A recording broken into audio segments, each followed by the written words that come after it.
Hey, everybody. I hope everybody's doing good. We are on day 16. Okay. We are on day 16, and I'm so excited. So, the God who hears, forgives, and provides, right? So, we are catching up on our Bible reading scripture plan. I am breaking down all of the scriptures. We're catching ourselves up. I am so sorry for the late post, but here I am, and I pray that everybody is doing well. So we're going to get right into it, right? Let's give some historical background on Psalms 65. So this was traditionally attributed to David, right? So, and this is a hymn of praise, celebrating God's faithfulness. So, also his forgiveness and his provisions and control over all of creation. So, there's a lot of other psalms that are centered on, personal enemies or crisis, but this emphasizes on worship, God's care, and the abundance of creation. So in verses 1 through 2, it's praise and the God who hears prayer. So this psalm begins by directing attention towards God.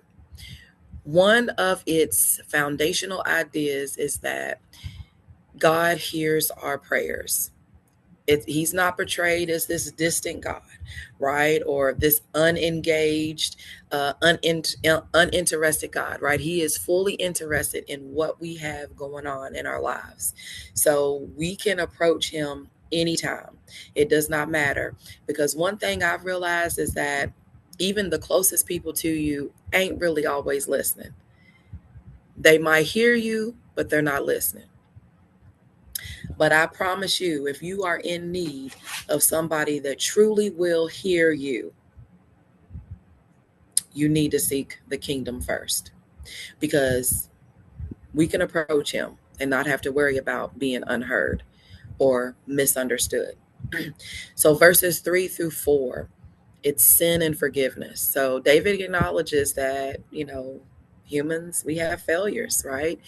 And then he also reminds us of the forgiveness that God is willing to give to us.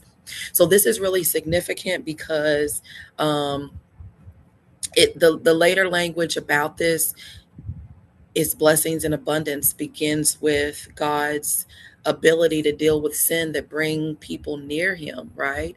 Because when we are going through these things, we are seeking him, we are needing his forgiveness, and that's really where it starts, is forgiveness, relationship, then worship.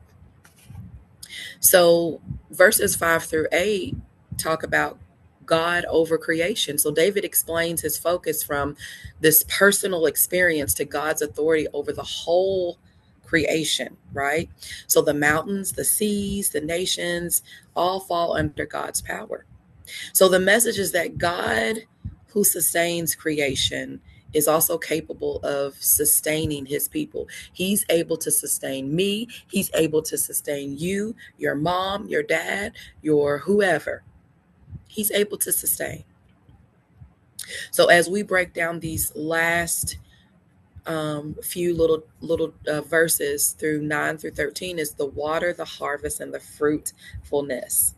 We've been talking a lot about this. So this was ancient Israel. They depended heavily on seasonal rainfall. Rain was essential for crops and foods and livestock and survival, right? So when David described um, God watering the earth, filling streams, right? He was preparing grain, he was blessing the fields, right? His audience understood these images as concrete expressions of God's sustaining provision.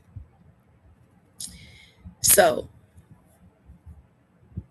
you crown the year with your bounty presence, God as the one who brings abundance to the entire year. The entire year. The overflowing fields and valleys become a picture of creation responding of God's goodness. God's provision is broader than money. but it includes forgiveness, life, rain, food, seasons, harvest, strength, answered prayers, and the ordinary sustaining of God, right? Of His grace. So I hope this message ministered to you. I'm so grateful for you all to be here. Uh, it would be a blessing if you would subscribe and love on me, right? But I love you guys. I'm here if you need me. If you need a prayer partner, you know where to find me. I love you guys. Take care.